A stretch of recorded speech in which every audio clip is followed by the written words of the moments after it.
Assalamualaikum. Halo, ada apa Anda? Mau konseling Pak. Oke, silakan masuk. Ingin duduk di mana? Sana. Oke, silakan.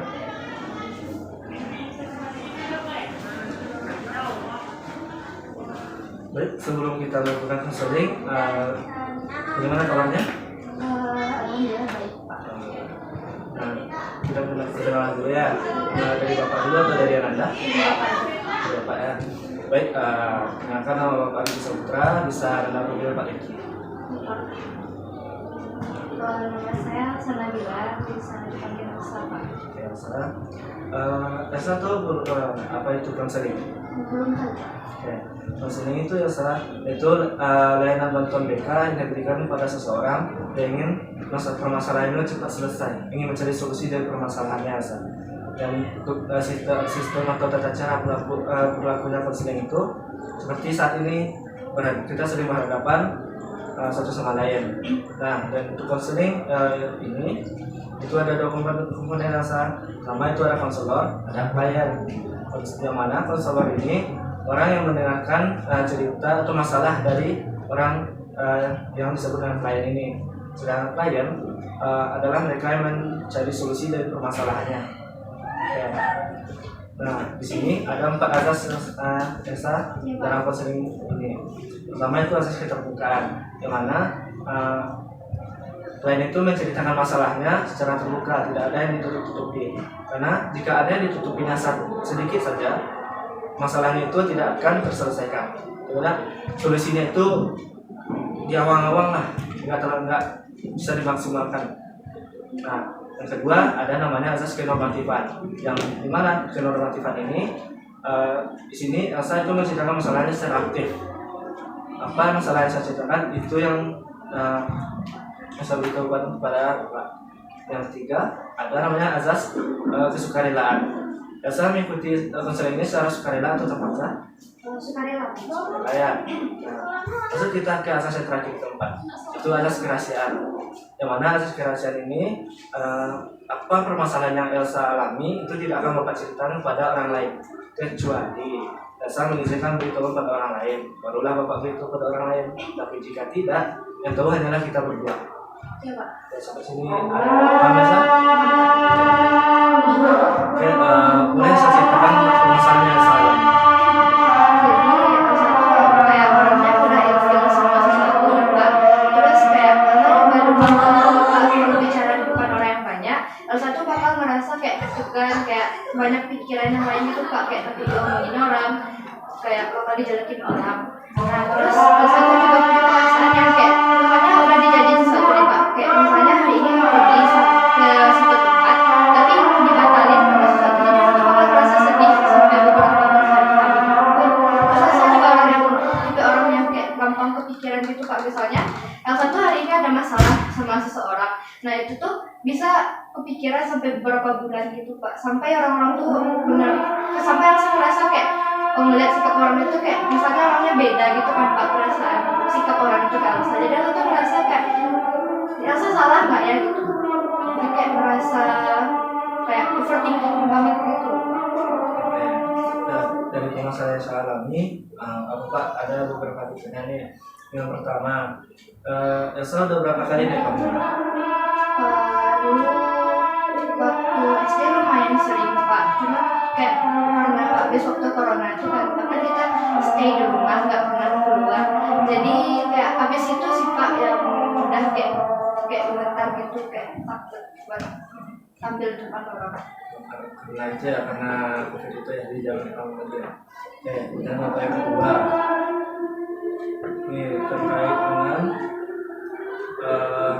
untuk di panggung ini, pernah nggak merasa trauma, ada yang kayak tiba-tiba kayak menginjek gitu,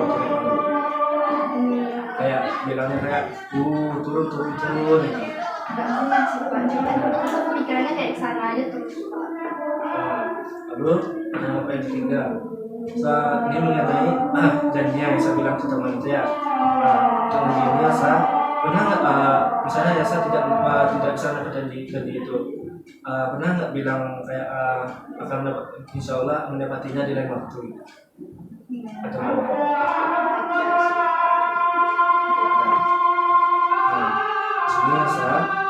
untuk permasalahan saya ini kan awalnya kan masa ilfil berikan di panggung.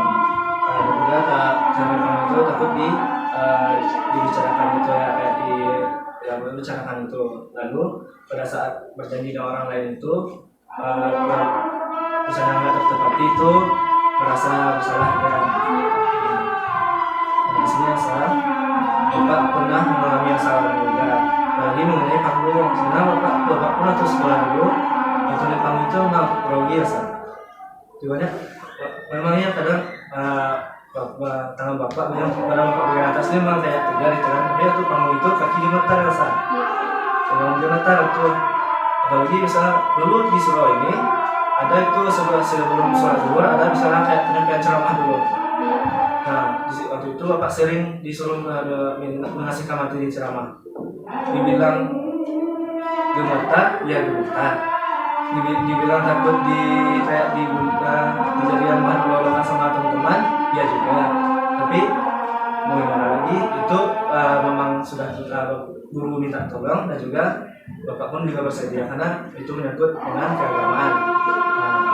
Nah, dari situ bapak juga belajar bahwa keberadaan itu kita sendiri yang menciptakan. Mau itu diejek orang atau diolok orang, biarkan aja. Di sana bapak belajar nggak grogi lagi di panggung, walaupun sesekali gemetar juga. Nah, dari permasalahan saya ini ada beberapa solusi yang bisa bapak berikan nih.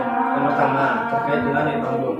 Nah, di sana ya saat diminta di panggung, kita tenangkan diri kita dulu. Pasti yang salah satu di panggung tuh pengaturan nafasnya satu kacau kan? Iya Pak. Ya kan? Nah, sebelum naik kita atur nafas kita dulu sampai tenang. Nggak sampai 3 kali kita atur nafas nggak tenang juga, sampai 5 kali.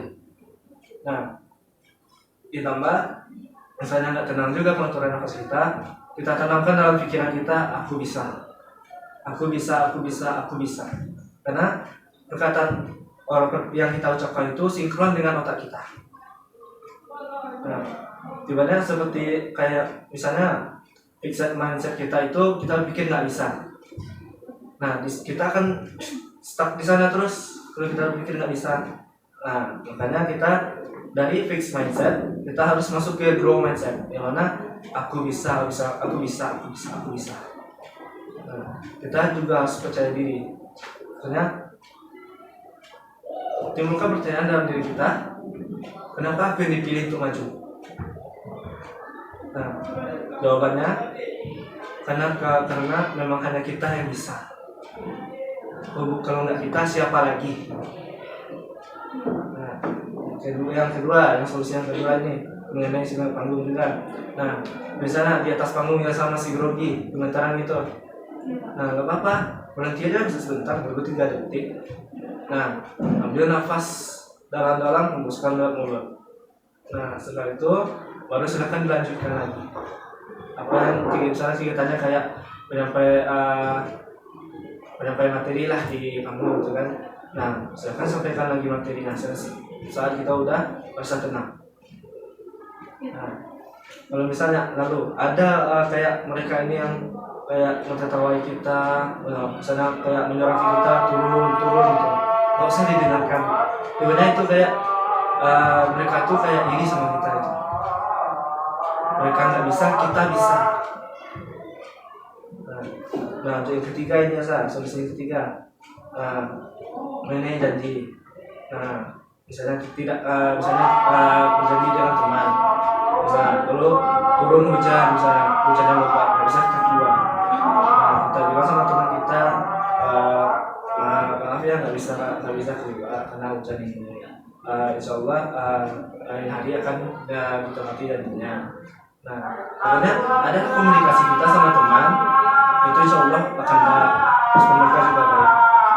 Karena jika kita buat janji dengan orang lain, tapi kita nggak bisa pergi dan juga nggak mengabari dia, di sana keretakan pertemanan itu terjadi. Orang-orang pasti akan berpikir lah, ini suka ingkar janji, ini sulit buat kalau menjelaskan janji sama dia, pasti nggak bisa terus. Nah, kayak gitu ya Nah, tadi yang Bapak cerita itu semua dari pengalaman Bapak terus. Yang pernah yang Bapak cerita tadi bahwa Bapak juga pernah mengalaminya. Dan itu pun Bapak dapatkan solusinya itu jujur ya itu dari guru BK juga. Kalau misalnya, Aisyah kenal nggak dengan guru Mirosika? Guru BK juga sih. Nah, berarti Bapak tamat, beliau juga kan sini. Dari beliau lah Bapak dapat ide kayak gitu. Jujur Bapak bilang soal guru BK yang Bapak kagumi memang beliau. 3 tahun Bapak bersama beliau dari kelas 1 hingga kelas 3. Oke, Elsa.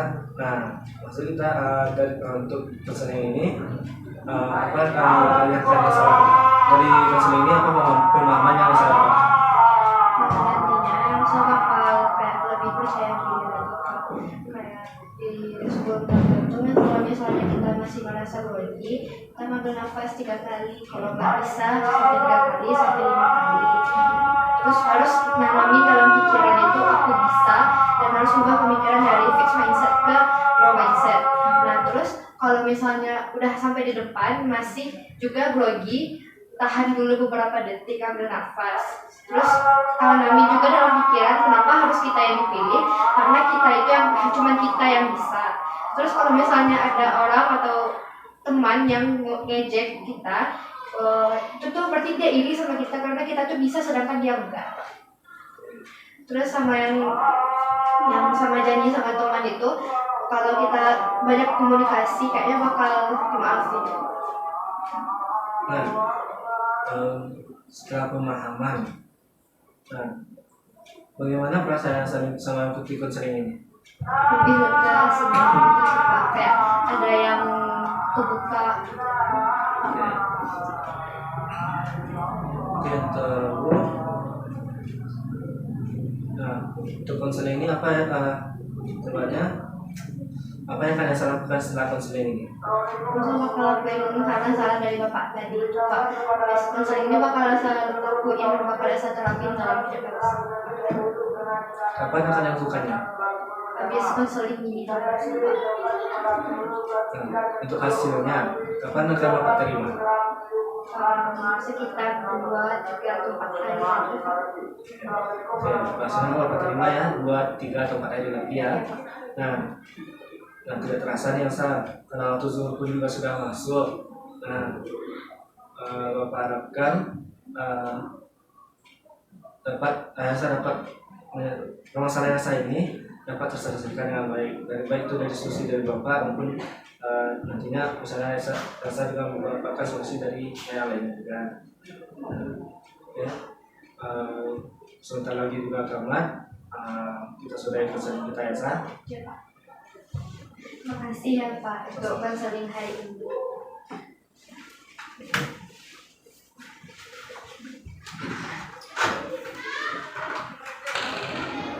Mulai langsung